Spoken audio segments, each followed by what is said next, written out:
Hello and welcome back to my name's Bruce, okay? And this is my channel, and over the past couple of years I spent time in my classroom in the forest, which I think it's a comfortable place for me. I enjoy that.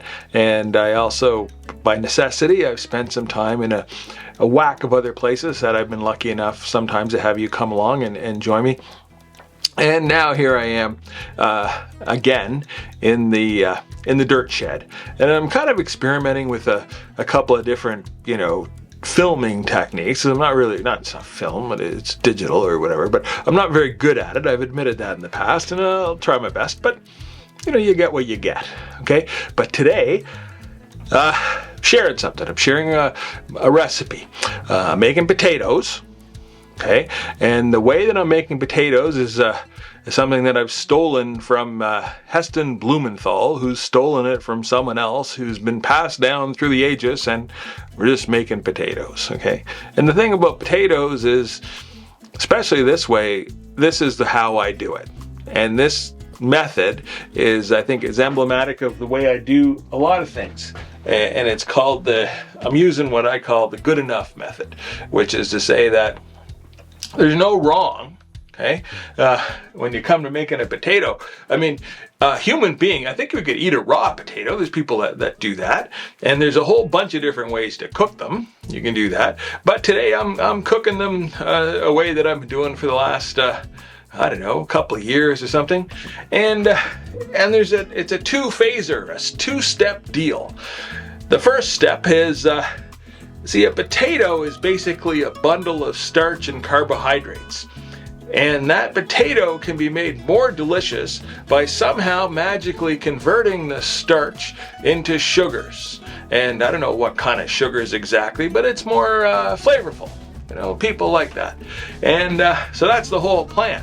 Now, if you happen to be a fan of McDonald's, and you might have watched the movie The Founder, which is sort of about Ray Kroc and his takeover. It's a hostile takeover of McDonald's from the McDonald brothers. Although right now, McDonald's, if you follow my videos, I made a video kind of about McDonald's, but really about a guy named George Cohan, who passed away, but he was really the largest shareholder of McDonald's. He's a Canadian, and he was the founder of McDonald's in Canada, and he was the founder of McDonald's in Russia, and he had a great deal to do with McDonald's in China, and he's all around. I think he's an all-around great guy, but we'll leave that for another day. But anyway, so this story of the McDonald's thing is Ray Kroc kinda opened a McDonald's, bought a McDonald's, got the McDonald's thing going, and then the thing about McDonald's is the French fries. And so Ray Kroc was very impressed with the French fries he was getting from Mac and Dick McDonald, and they were great.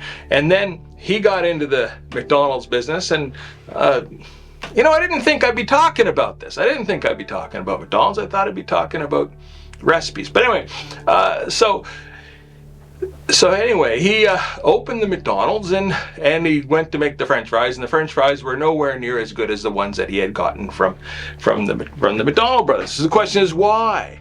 And the reason is, I'm gonna go back a bit.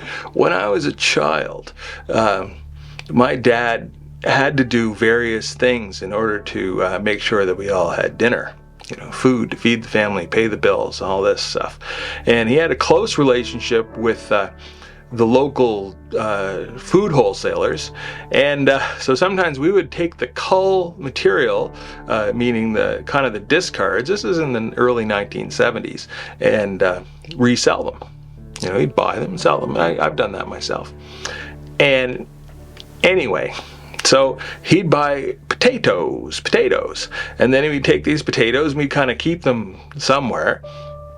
And we're not talking about just a few potatoes here. We're talking about 100-pound, 50-pound bags of potatoes, and lots of them. And then we'd take these potatoes and keep them, and then eventually the fair would come to town. The fair, like in the United States, we have fairs. You have fairs where there's food, and there's rides, and there's games, and there's general festivities, and it's a good time. And so a fair would come to town, and my dad would take these potatoes and we'd go and we'd sell them to the vendors at the fair for making French fries. And the French fries were fabulous. And the reason why they were fabulous is because these potatoes had an opportunity to sit around, and those sugars were converted into starch. And it just made magical French fries. And that's what the McDonald's French fries in the early days. And then Ray Kroc discovered that, well, that he was kind of skipping a step, and then his first attempt at making the French fries weren't that good, and he got that figured out eventually. And one way was just the old school way, is just storing them. But that doesn't really work if you're making if you're serving billions of people a week. Anyway, so I'm making potatoes. And I said, there's no wrong way to do it. But the way I'm doing it, it's two-stepper. One is I take the potatoes, I'm lazy, so I skip the part where you peel them. I don't bother with that. I cut them up, and I cut them kind of small, and I try to have a lot of edges. And the reason why is because those edges are where the flavor in later stages concentrates itself. So I cut them up, try to have a lot of edges, and then I put them in a pot and I boil them.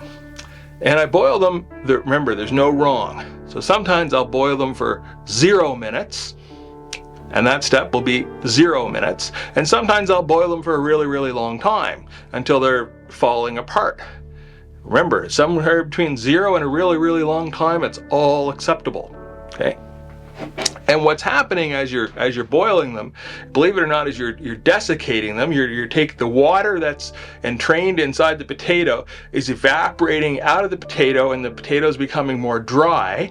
And also, it's the first step in converting the starches in the potato to sugar, and it's making them tasty, more tasty. So that's a step. And then we move it along and we get to another step. And after they're boiled enough, and remember, there's no such thing as enough or too short, right? You can do it anytime you want.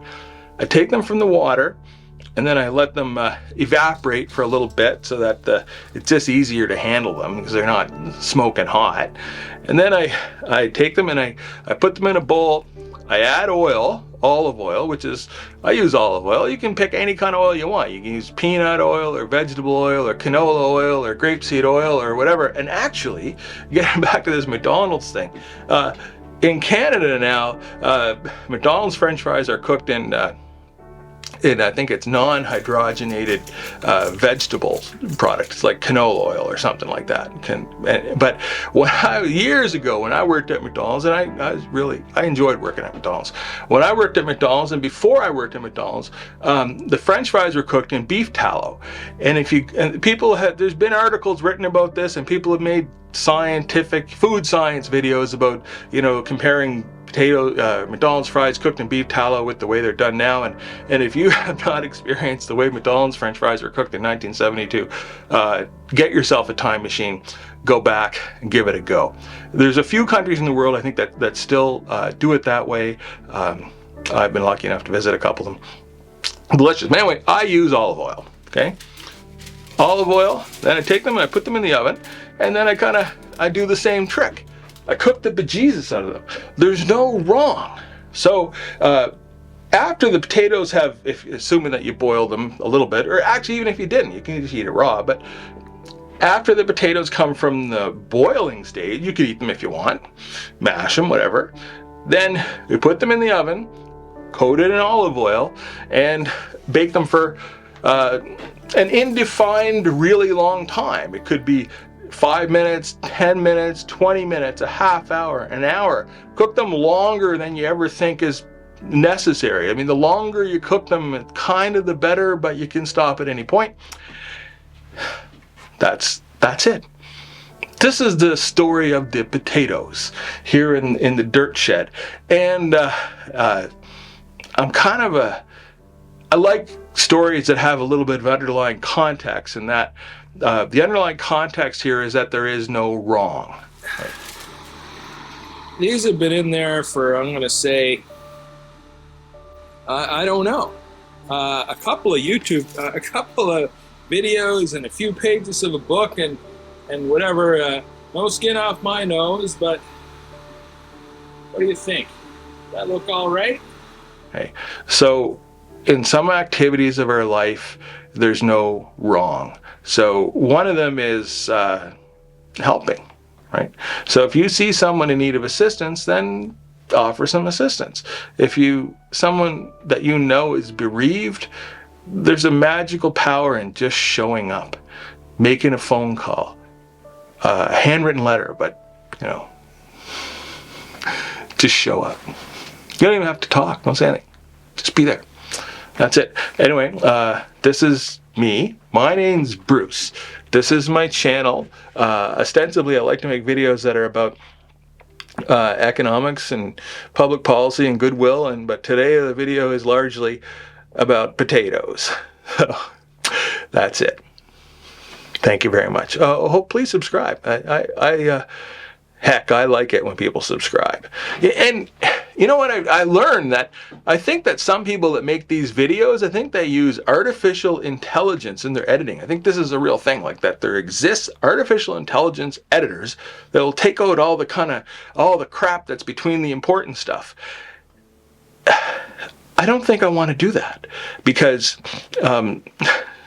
by nature, I know I sometimes ramble. I've been accused sometimes of being a little bit too direct and to the point, which you wouldn't necessarily get from these videos. But I give myself the luxury of filling the time with my own voice, and if I'm lucky enough to have a couple of people paying attention, well, great. That's it. And I'm trying to work on this. I'd like it to be better. I don't want to work so crazy hard at it to be better that it stops being fun or me. Anyway, thank you. Bye again. And if you could subscribe, that'd be wonderful. Thanks. Okay. Goodbye.